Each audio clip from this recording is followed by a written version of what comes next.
All right, welcome back. Here's a story to add to your bailout rage. It turns out we weren't told the entire truth about the banks. Honestly, you're probably not even hugely surprised by that. We all remember the huge scramble last year at this time to get the Tarp in place. They told us that they needed a bunch of taxpayer money to reestablish the market for all those illiquid assets that the banks had used to so generously lend to the American public. So then we gave them the money, and they decided, the heck with it. We'll keep the toxic assets, and we'll just take the money.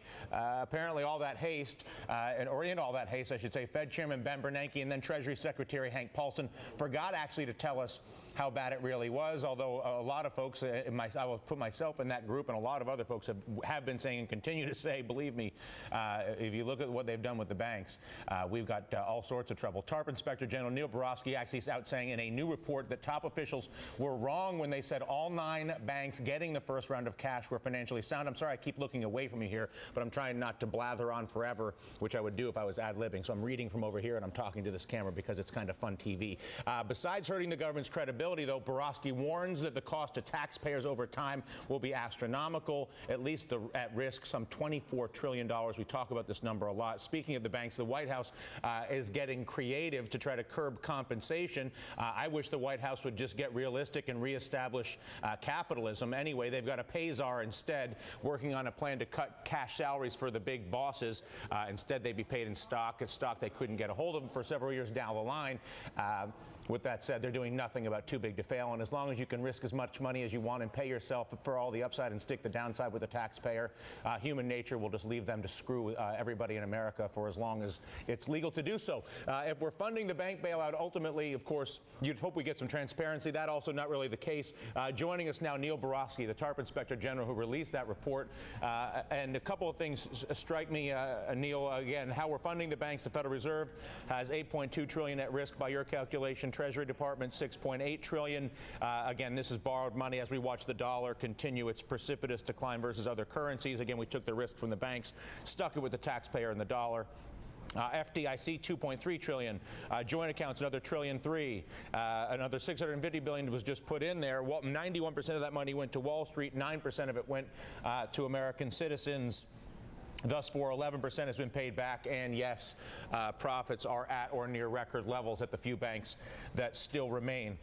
This body of facts is almost, if it wasn't true, it would it'd be rather startling, Neil. Walk us through the degree to which you feel like when the money was first requested and delivered, that the American people or the American politicians were being told the truth.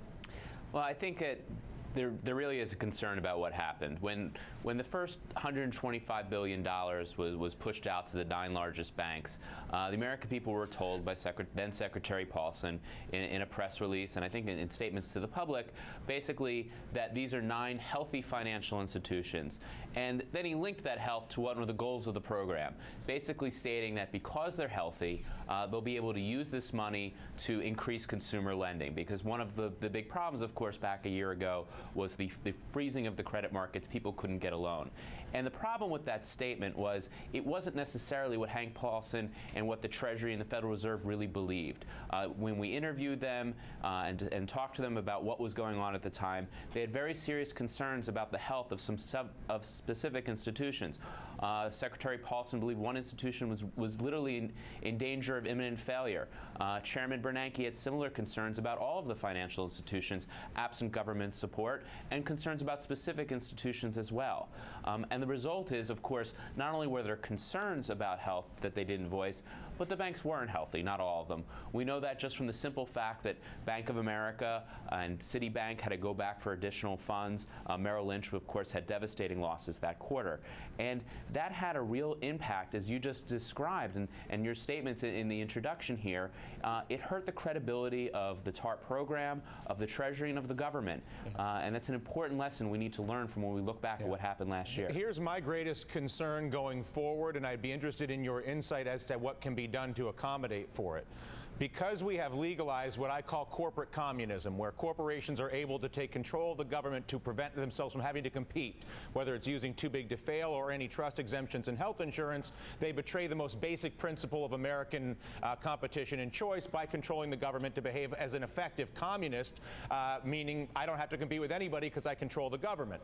As a result of that, you get a betrayal of adaptation, a development of capitalism ceases, you get misallocation of resources, all this capital ends up inside the banks, and then you get huge unemployment because you have such a misallocation of capital to the corporate communists, and as a result, there's no capital there for innovation, adaptation, and job creation in our economy, which then leads everybody back to the taxpayer to try to get another trillion or two out of them. How do you create jobs in America when you are funneling this amount of money into systems that are this broken and of this size?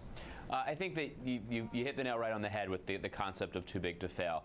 We've set up a system that was really, I think, exacerbated last year by the Tarp program of too big to fail. It was sort of an implicit guarantee last year around this time, and with the Tarp program and the statements that were made when the big nine were given these capital injections, the statement was basically that the government will not permit these institutions to fail, and that does create a heads I win, tails the taxpayer picks up the bill. And I think your concern is dead on, and without significant reform, we could be, from that perspective, in a worse place than we were last year. I just want to look at how we're doing so far. We know the employment situation is bad and getting worse.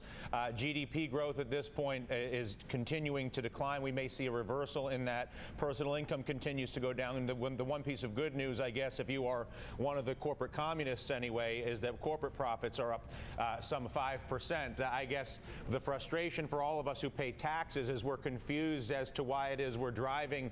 We wake up early, stay late, and work as hard as we do so that special interests can alter the rules of the game to take our money. And what can we do to help protect ourselves, as you obviously are there observing this, prevent this in the future?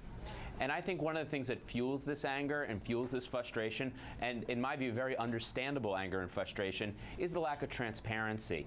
The fact that here we are a year later and Treasury still refuses to require these financial institutions to tell us, the investors, the taxpayer, how they're using the Tarp money.